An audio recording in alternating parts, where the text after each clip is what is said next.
everybody. Welcome back to RPG Imaginings. This is a series of videos, I guess, that I've been wanting to do for some time. I thought that it would be fun for us to make a Call of Cthulhu, Cthulhu by Gaslight character.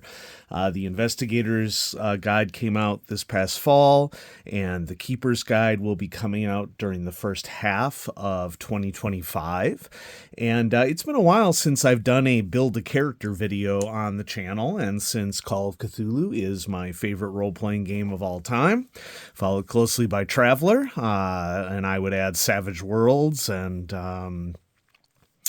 others to that list, but this should be fun. And so what I thought I would do here is I think it's relevant for us to do character creation for Cthulhu by Gaslight because the baseline assumptions for Gaslight are very different than the 1920s version of Call of Cthulhu, and that is something that I will talk about as we go about doing the video. I also thought that maybe I would do random character creation here, starting with characteristics, and we'll sort of see what rises to the surface based upon the random rolls of dice with this. And I probably won't be able to finish the character in this video, so there will be a part 2 and who knows, maybe even a part 3, depending upon how sophisticated of a dive I do. I tend to split character creation videos up into 3 videos, because I like to take my time and, sort of think through things. I also, if you're new to building characters for role-playing games, I think that there's a lot to be said for, think time between different stages of character creation. And so here we are, we're going to dive into Call of Cthulhu, Cthulhu by Gaslight. And one of the things right out of the gate that we're going to be mindful of when we're building a character is that social class is a big deal in the Victorian era. There's multiple different levels of upper classes in British society. There's a middle class, which isn't necessarily the same as what many would consider to be the middle class in the United States. There's working class, and then another cool thing to consider is that there is a criminal class, because there is huge economic stratification across society, British society at the time, just like there is across many societies today. But not all upper class folks are created equally in Cthulhu by Gaslight, in that there are, of course, the nobles, people who are born into wealth and often have generational wealth, and then there are the landed gentry, who may have come into wealth. In the U.S., we would tend to call this old money and new money, although an aristocracy isn't really something that we have as much in the United States, although I'm sure there would be people who would argue that. So we're going to keep class in mind when we are building a character, because it's going to influence our take on what sort of professions are going to be conducted with different groups of people. And so there's a lot of great guidance. You can see that this just goes on and on and on at the start of the book. And I think that that's a really good thing, because I really do think that this section of the book should be read in advance before you go about creating a character in Cthulhu by Gaslight, because framing of building of a character matters. Okay. And so here we are at creating Gaslight investigators, and all of the Call of Cthulhu rules are contained within this book. And this is something that Chaosium has decided to do periodically with, setting books in particular. I think it's noteworthy to point out that, like, another example of this would be, the setting, see, now I'm blanking. What am I thinking of? Come on. The Old West setting. Cthulhu by Gaslight takes place at the same time as the Old West setting. in Call of Cthulhu. One, of course, is mostly American, and the other one is British. And so, yeah, I don't know why I'm blanking on the name of the Old West setting in Call of Cthulhu. You know it. I will, of course, have looked it up and put it on the screen. I know that some of you may be listening, but it'll be up on the scene. Yeah. So, I'm going to go through a step-by-step process here. I'm probably not going to show the book while I'm doing this because it will be easier to have the book off to the side. And then I will have character sheets on display here so you can sort of see what I'm doing. This is sort of going to be my worksheet over here on the side. This is page 3 of the character sheet. Normally this would be like a sepia tone or an aged paper tone, but I just have a black and white printer right now, and so we're just going to have to deal with that. And so step 1 in the character creation says decide investigator's occupation and class. I'm actually going to do that after I roll for characteristics, because what I'm going to try to do with this is I'm going to try to do like an old school, whatever you roll is whatever you get for characteristics, and see if a particular class kind of, an occupation rises to the surface as a result of those rolls. And so I'm just throwing down all the characteristics here so that we have a place to record them. Down darker trails. That's it. Gosh, I know that. All right. It's been a very busy week, folks. I'm filming this on a Saturday after a very mentally draining week. So your understanding is greatly appreciated. And then, I may just go ahead and start thinking about credit rating too. Let's go ahead maybe and do a little bit more zooming in here so that the size of the text isn't entirely prohibitive on the screen for you. All right, so first couple characteristics are pretty self-explanatory. I have green and gold dice here, as one should always have when running Call of Cthulhu, because, Eldritch. And so we're going to start off with strength. For my strength, looks like I'm getting a pretty strong character. This is 11 plus 3 is 14, and 14 translates to a 70 for strength, because you multiply your 3d6 roll times 5 in 7th edition Call of Cthulhu. We're going with numbers between 0 and 100, which I appreciate that change because numbers between 0 and 100 are pretty easy for people to interpret. Next up, Constitution. Wow, I'm rolling pretty well. Let's see, 15 is one more than 14, so this is going to be a 75. It's an example of little math tricks that you can use. Dexterity, 13. And so 13 is going to be a 65. App is next in order because these are all the characteristics that are defined by the base 3d6 rolls. And we are not that attractive in terms of appearance.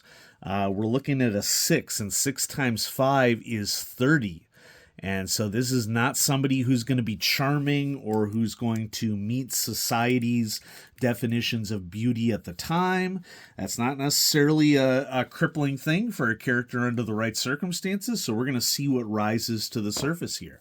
What about intelligence? Now, intelligence, education, and size are all 2d6 plus 6 rolls because they are so critical for crafting an investigative character like we would expect in Call of Cthulhu. So let's do intelligence next. We get a 9, and we're going to add 6 to that is 15, and 15 is a 75 intelligence. So we're strong but also smart. Let's do education next. Education, wow, this is going to be my best one.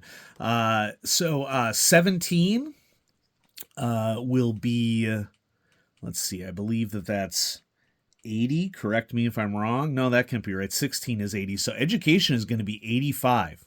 Highly educated. Okay.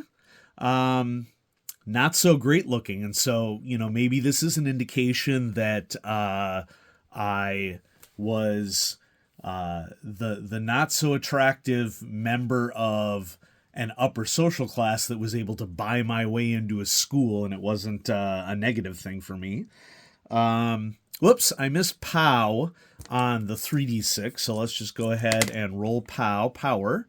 Okay, so we have 7, 8. That would be a 40 for power. Our willpower is not very strong. Okay, so we have all of our strengths and weaknesses as expected. Size, 9 plus 6 is 15 again. So 75. I'm huge! Huge and not so good looking, but that's okay. There can be a lot of advantages under circumstances like this. And then we would have to nail down our derived attributes, which I'm just going to go ahead and do right now. That's step 4. While we're here, let's just go ahead and do steps 3 and 4. Yes, I skipped step 1. I'm deliberately skipping step 1 until later because this is how I want to craft this character. You have lots of choices. Folks, you're not beholden to the book in order to create a character. You should get creative and do things in the order that you want to do them. Okay, so we're going to do movement first. So my move is it depends upon my strength and my dex. So my strength and my dex, we're going to compare those to size, and that's standard for Call of Cthulhu. Both my strength and dex are smaller than my size. So since they are both less than my size, my move is 7. I'm pretty slow because I'm pretty big, and I don't make up for that with strength and dex. We can also do age at this time too. It's normally a free player choice. I think that I'm just going to roll 2d6 and multiply times 5, and that's going to be my age. Check it out. Nobody's stopping me. The role-playing police are not coming after me. Folks, you can do whatever you want as part of a character creation process. Wow, look at that. So 12 times 5, I am an older gentleman or lady, depending upon what I decide, age of 60.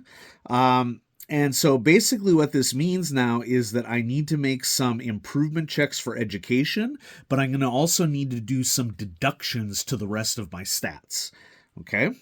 So we're going to make 4 improvement checks on education. And so what I'm going to do here is for education, I'm going to make 4 blanks here to see what we might be adding to education.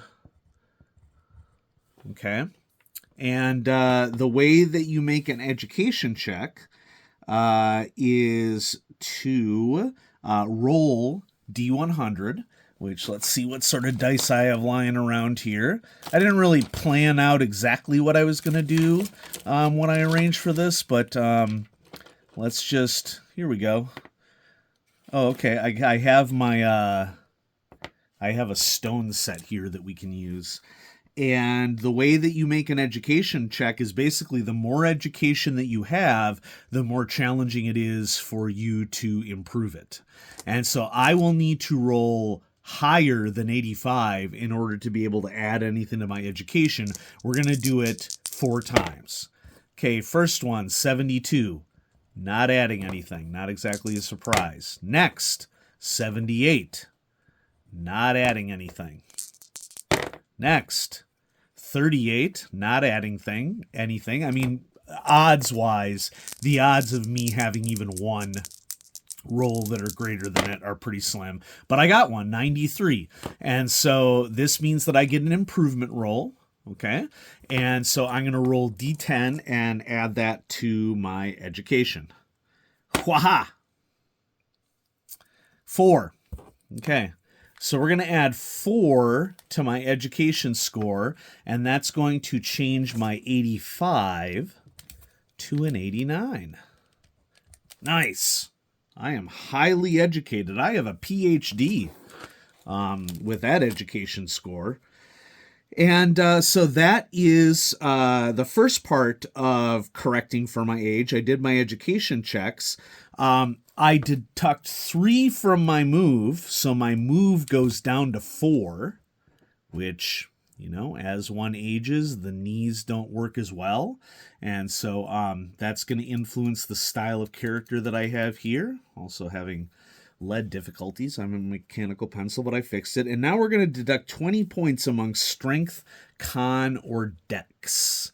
Okay, well, let's see. What do we want to do here? I think that we want to maintain strength and constitution, so I'm going to lower my dex down to 45 under these circumstances. I'm not as spry as I used to be as an older individual.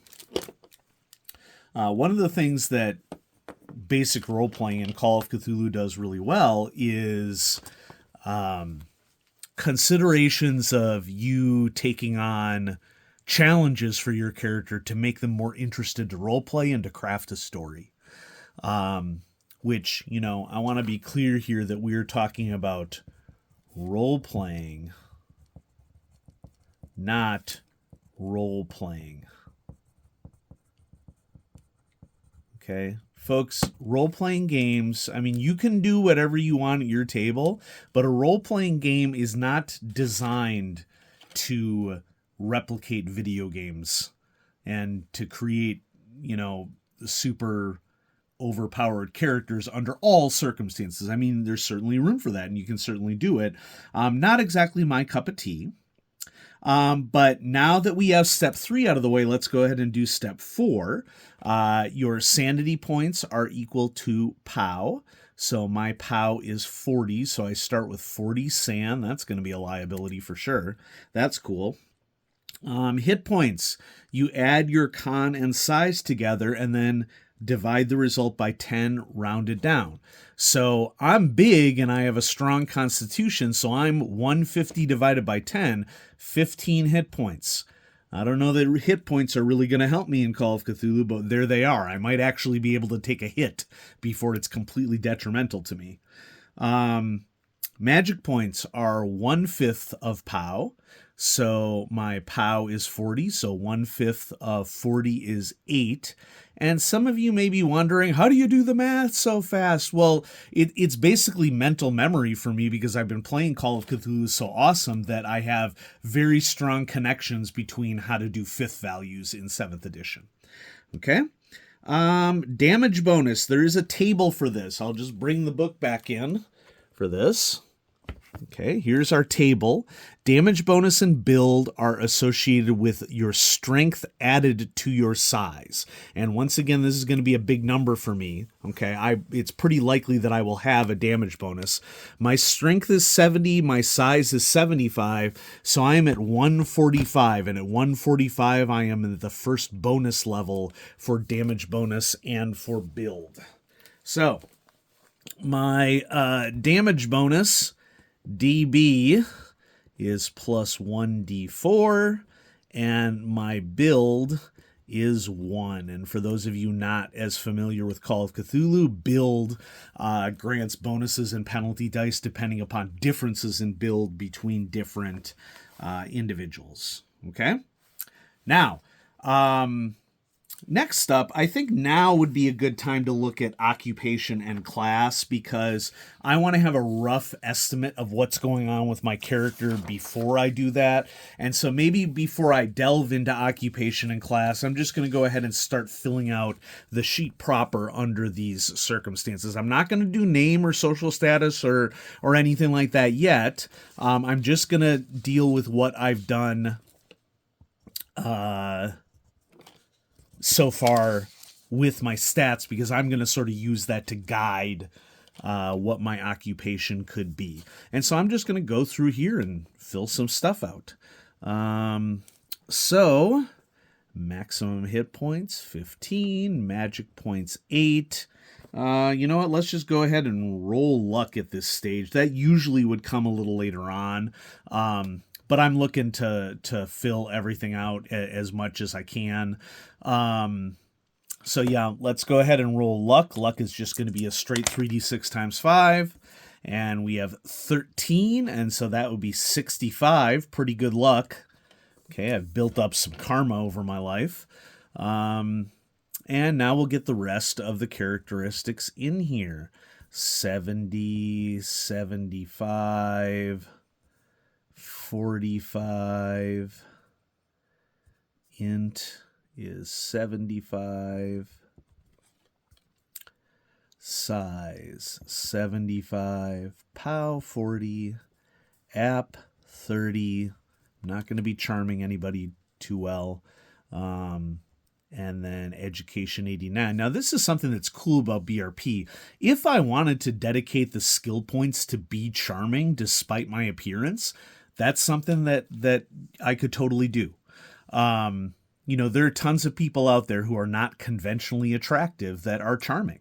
There's a lot of variance in humanity, and basic role-playing and 7th edition Call of Cthulhu allow for those things to happen. Now, some of you, might be wondering about toiling through computing the half and fifth values here, but for a long time, there goes the map. For a long time, Chaosium has you covered. There's a quick reference table here for half and fifth values, and so just to keep the length of the video under control, here we'll get the half and fifth values from this table.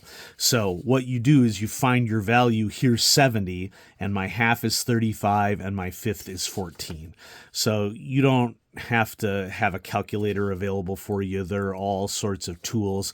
I'm writing these a little lighter because, I don't want to press too hard on the book, because I'm the sort of individual who wants to keep my book nice and pristine, and that means not having any marks on it from writing utensils. Now, I have quite a few 75s here, so I can just replicate this value throughout.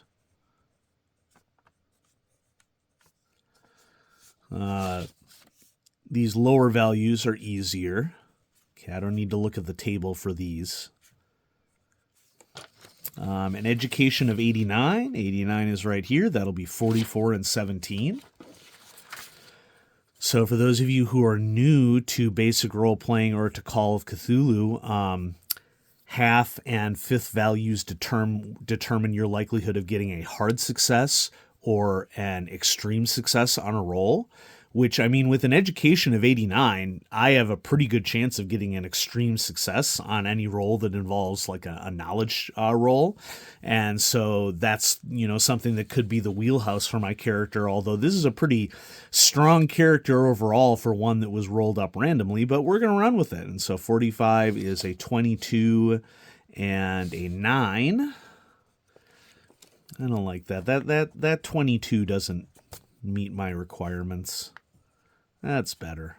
Okay. And so, yeah, we have all of the basics all filled out there. And so now it's time to choose a class and social status. And that is something that I think is the last thing that we're going to do for this video. And then I'll do skills in the next video. So just like the Call of Cthulhu core book, we have a variety of different occupations, Victorian occupations, that we can check out here. And so we range from acrobat, adventuress, alienist. What else do we have? Antiquarian, aristocrat, artist, author, blacksmith, cabbie, clergy, consulting detective. Cabbie is kind of standing out to me. Something that could be really cool here is like, what if I'm a cabbie who's in hiding and doing working class work, even though I have an advanced degree at the time, and it's indicative of perhaps I'm a retired mythos investigator. That would be really cool. Consulting detective. I could Sherlock Holmes it. Craftspeople, criminal generic. All sorts of different criminal elements listed here. ex-military, officer, explorer, a gentleman or gentlewoman, is wealthy enough not to work for a living thanks to either an inheritance or allowance, an inquiry agent, a laborer, a journalist. Some of these, of course, are repeated in the 1920s, but some of them are unique to the situation. A physician, a scientist, a servant, a spy, and then it goes ahead and it lists out all the skills and what other occupations could be relevant for the Gaslight era. Okay, I really like the idea. I really like this cabbie idea that popped into my head, and so we're gonna go with the cabbie idea because I think that it's a fun little nuance that will be really fun to role play. Okay, it's sort of like a vigilante esque sort of situation. And it also nerfs this kind of super powerful character a little bit, which I think is good because as part of occupational skill points, we have education ×2 and dex ×2. Now, social status here, the social status of a cabbie is working. Okay? But I'm going to throw down in here landed gentry. And I sort of have a secret identity going on here. So there's like the occupation and social status that I show to the world that I'm going to sort of use as like a way to sneak in and overhear things. Okay. My residence is going to be in London because my occupation is a cabbie. And at the time, gosh, what do we want to do here? I think I'm going to go with, under these circumstances for this character, I'm going to go with a male investigator. It could be any gender. The investigator could be any gender. But I'm going to go with, gosh, what's a good British name for a cabbie? Thomas. Well, Carlisle would be too easy. Okay. Let's go with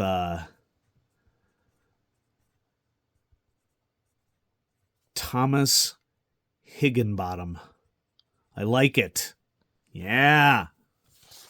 Okay, and my British friends in the audience are screaming, I'm sure, because I've just clowned that a little bit. Now, what does this mean that I've chosen a cabbie? Well, let's go ahead and we're going to continue this on the worksheet. My occupation skill points are going to be equal to education ×2.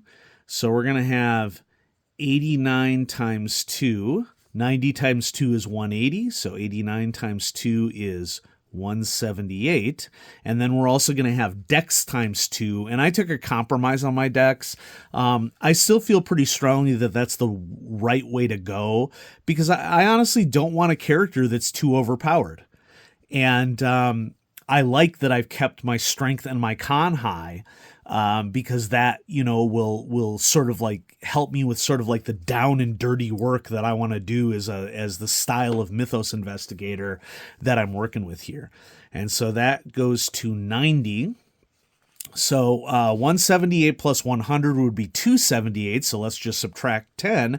And so my total occupation skill points is 268. Couple other things to note. There's a list of occupation skills here. Another thing to think about is that we will also have, no, not intellect skill points. It comes from intelligence, okay? But we have personal skill points. And personal skill points, come on, mechanical pencil, I got you. Personal skill points is going to be intelligence ×2. So my intelligence is 75 ×2 is 150. So I still have a really decent pool of skill points to play with, despite the reduction in dex. It says that my credit rating is 9 to 20. I'm going to put a 9 to 20 in parentheses here, but I'm going to go above that because that's just what I'm going to put forth to society. Okay. And then just something to keep in mind as I'm thinking about this, we have my occupational skills, which are animal handling. I have to be able to handle horses if I'm a cabbie. Okay. Drive carriage, obviously. Oh, I can't wait to do a high-speed carriage chase with this character. We have fighting, brawl, or whip. We're going to go with fighting brawl under these circumstances. We're going to put our dukes up. We're going to get into the fisticuffs perhaps with this character. We have jump. We have listen or spot hidden. I'm going to go with listen. Okay, because I'm more of like a hiding in the shadows, I think, sort of individual. We have mechanical repair, makes sense. Maybe that's what I studied at school. Who knows? We'll think about this. We have navigate, hopefully. Gosh. And then persuade. How persuasive will I be? That's a good question. So those are my occupation skills. Note here how there's no optional choices for a cabbie in Cthulhu by Gaslight in this example. So any other skills that I want to snag, I'm going to have to pay out of my personal skill points for those, but that's okay. And so ultimately, and I may do some of this work behind the scenes to then later justify it for you, but my occupational skill points is 268, and I'm just going to go ahead and star the skills of mine that are occupation skills so that we can know that I can spend occupation skill points on those. On the sheet itself, animal handling is not listed, so I'm going to go ahead and write it in here, and it's an occupational skill for me. We'll get the base in there and everything later on. Drive carriage, fighting brawl, jump, action, Thomas Higginbottom, go! Listen, mechanical repair could be very useful in a new industrial age. Maybe I'm not landed gentry. Maybe I made a lot of money and retired. And in my retirement, I'm spending a lot of time doing mythos investigations. And then persuade. Now, there are a couple other of these that are going to automatically count. Dodge always counts as an occupation skill. Does it? No, it doesn't. No, that's not automatic. But I'm pretty sure credit rating can count as an occupation skill for putting points into it. And so let's get some other things on here. I'm slow, but I'm reliable. Big build. Dodge would normally be half dex, but that can be altered. And then my damage bonus is plus 1d4. And so we have the start of a cool character here that I'm very excited about. Half the fun, folks, can be the character creation process and then seeing what that character does. And so there we go. That's video number 1 in a new series of making characters for Cthulhu by Gaslight. I hope you enjoyed the video. I will continue adding to this video as I go. Oh, let's not forget our London map. Cool thing that I might be able to do with the London map is I could map out the common places where me as a cabbie, I pick up individuals, and maybe sort of targeting areas of London where I know that occultism happens a lot, and so we might put some points into occult. And so I'm going to put a question mark next to occult, a question mark. Maybe I'm not doing a lot of dodging. Maybe that's not the style of investigator I am, but I'm going to put a question mark next to occult. I'm going to put a question mark next to intimidate, because intimidate could actually make a lot more sense for me than persuade, since I'm a huge person. And so yeah, we'll keep rocking this character. Anyway, that's what we got for part 1. Stay tuned for part 2. There'll be a link with a card on the video for part 2 when it goes. Thanks for watching, everybody. Have a great day.